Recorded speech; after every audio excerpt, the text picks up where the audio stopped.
Okay, continuation ng discussion natin last time uh, regarding about descriptive stat. Last time, napag-usapan natin yung measure of position at saka measure of central tendency. Yung nga lang, ungrouped data. Tama ba ako, Jezreel? Ungrouped data. Pero hindi ko pa naituro sa inyo sa ungrouped data yung measures of dispersion, yung calculation regarding about uh, standard deviation and the variance. At saka yung range, which is napakahalaga yon sa research at saka sa stat, no? Regarding about the measures of dispersion, yung calculation ng standard deviation at saka variance, napakahalaga nun, no? Na ma-determine natin ang value ng standard deviation, which is a single data only, no? Ng mga scores na meron tayo. Doon kasi natin makikita kung gaano ba kasolido yung mga scores. Yan ba ay homogeneous or heterogeneous yung mga scores? Homogeneous ibig sabihin, paano ba yung pagkaka-compress ng mga scores? Pagkaka-solid ng result. Habang lumilit ang value ng standard deviation, ibig sabihin, yung mga opinion, hindi magkakalayo, magkakalapit lang. Halos lahat ay isa lang ang sinisigaw ng mga opinion. Kapag lumilit ang data, lumilit ang value ng data natin o ng scores. Halimbawa, ang standard deviation value ay 0.3. Yung isa naman ay 0.5. Ang maganda ang resulta ay yung maliit. Kasi ibig sabihin yung pananaw at paniniwala o paayag ng mga respondents ay nagkakaisa. Mas nagkakaisa. Yun ang ibig sabihin, no? When it comes to research. No? Pero kapag ang standard deviation mo, mataas ang value, bawa 1.7, 0.9, ibig sabihin, disperse yung mga mungkahi. May hindi pagkakatugma-tugma o merong sumasang-ayon, merong sang-ayon. Hindi lahat ay solid ang pagsang-ayon. So yun ang ibig sabihin ng interpretasyon sa score na makukuha natin o sa result ng measure of dispersion. Standard deviation o kaya ang variance. So mamaya, pag-uusapan natin yan. So ngayon naman, sa measure of position naman, bawa ang score mo ay ganito. Saan ka ba nabibilang? Sa first quartile ba? Sa second quartile ba? O yung score mo sa third quartile? So yun ang pag-uusapan din natin. No? So napakalaga niyang mga yan sa research. Now, may inihanda akong halimbawa, as you can see, nag-prepare na ako ng data. Ito ay grupo ng mga estudyante na nag-exam ng statistics. Let's say, ang exam nila ay hanggang, yan, 120 to 124. Siguro ang exam nila hanggang, sabihin na natin 200, ganyan, no? So yung nakakuha ng 120 to 124 ay dalawa, 125 hanggang 129 ay apat, 130 hanggang 134 ay isa. Ang score na ranging from 135 to 139, 12. 140 to 144, 7. 145 to 149 ay isa. So, pag-usapan natin dito yung tatlo. Measure of central tendency, position, at saka standard deviation.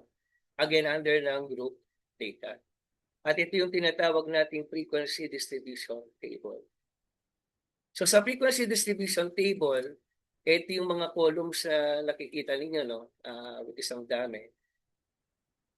So lahat lang yan na inilagay ko may gamit. So simulan natin. No?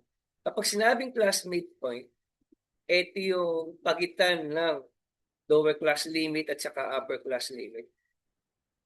Okay? Ito yung class interval natin. We have the lower class limit and the upper class limit. So kuhanin natin yung class midpoint.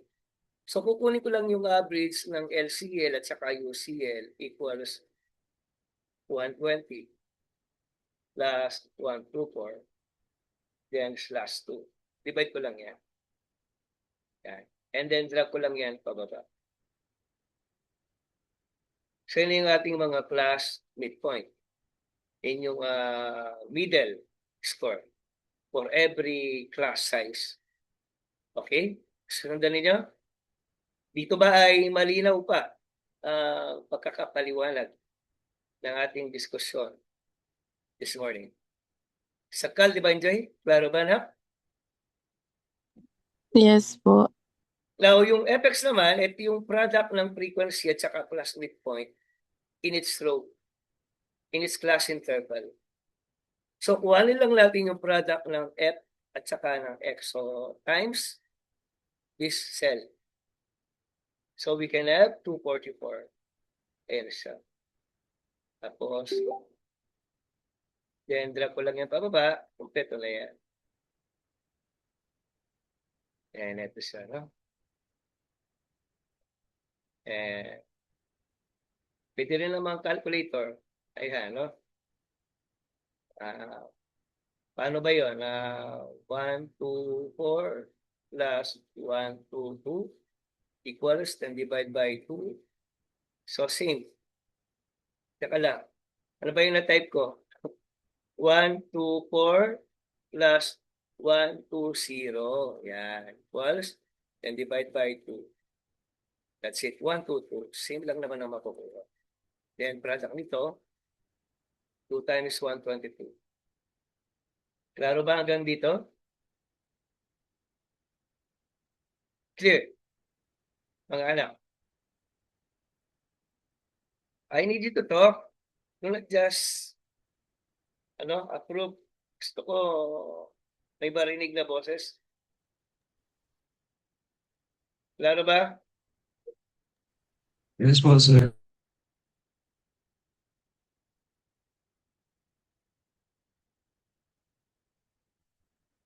Hindi natin inaapura to, no? Matatapos naman natin ito. Huwag tayong mag-apura. Para yung iba sa inyo, makaabon.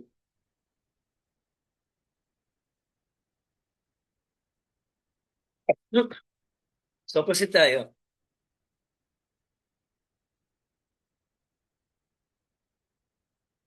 Paano yung lower class boundary again? Para ma-review, no? Sa lower class limit, each of them, magbabawasan lang ng 0.5. So, kung gagawin ko yan, equal 120 minus 0.5. So, drag uli pababa, and that's it. So, yun na yung ating lower class boundary.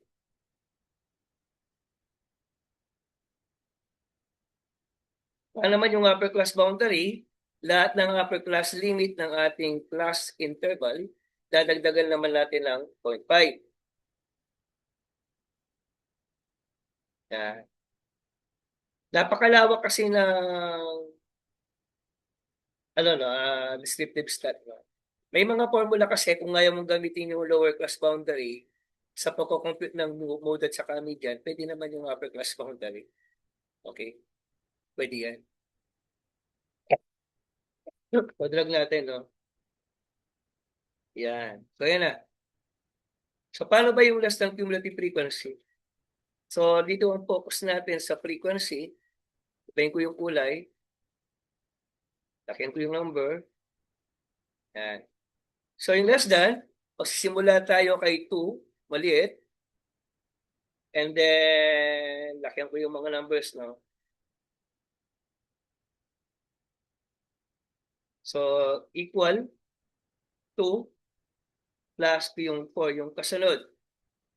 And then, drag ko na lang pababa yan, sunod-sunod na yan. Ibig sabihin, 6 plus 9 is 15. 15 plus 12, 27. 27 plus 7, 34. 34 plus 1, 35. Okay? So, paano mo malalaman kung nagkamali ka o hindi? Kuhanin na natin yung summation frequency. Yung total ng lahat ng frequency. So, sa Excel, ganito lang gagawin to. Equal sum, and then parenthesis. Drag ko lang lahat ng naka-asul. Yan. That's the instruction sa Excel. No? 35. Kailangan, kapareho lang ng nakuha natin na last entry dito. 35 yan. So, 35 ito. So, tama, no? So, sa greater than, dito ako magsisimula sa baba. Equal, yung unang entry sa pinababa, 1 sa frequency. Lagyan ko lang yung mga numbers.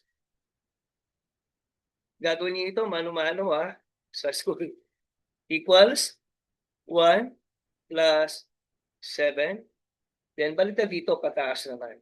Dapat ang closure natin ay 35 din. Tama naman, no? Then, ano yung mean na inihingi dito? Yung X bar. Actually, X bar yan, no? Sa inyong mean. So, calculate daw natin yung mean.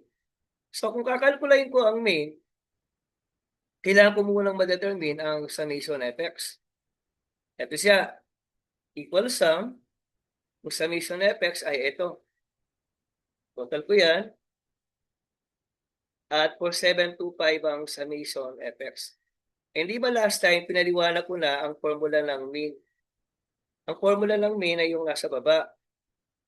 Ito. Summation fx over summation f. Summation of central tendency. Ito yun. Ayan. Ayan yung gumagalaw-galaw.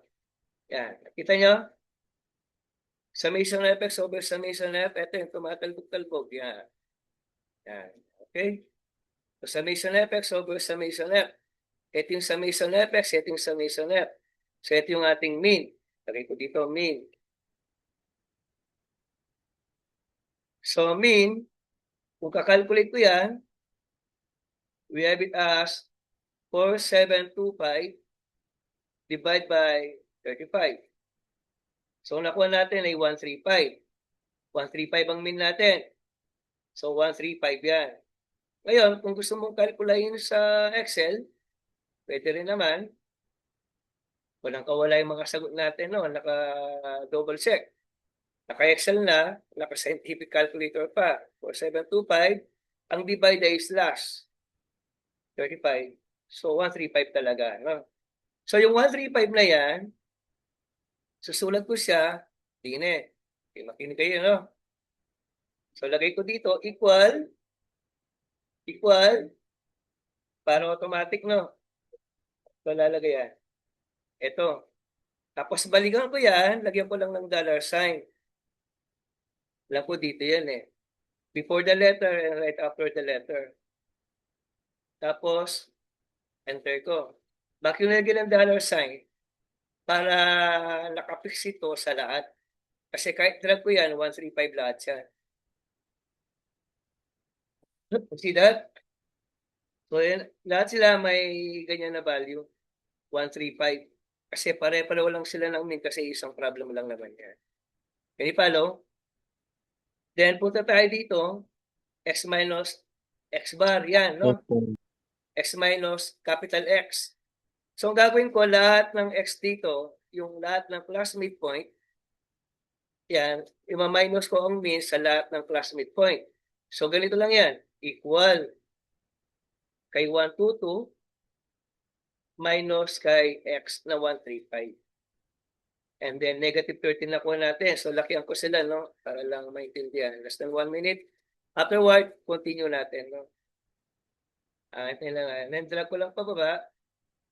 And that's it. Kaya, stop share ko muna. So, 1 minute na lang. After this, continue tayo. Hintay lang tayo ng mga 10 minutes sa tapusin natin yung frequency distribution. Huwag nating madali na, no? Tatapusin natin yan this morning. Kasi so far, ay gusto talong? I-leave ko na ha. 10 minutes lang tayo. Stop recording ko na.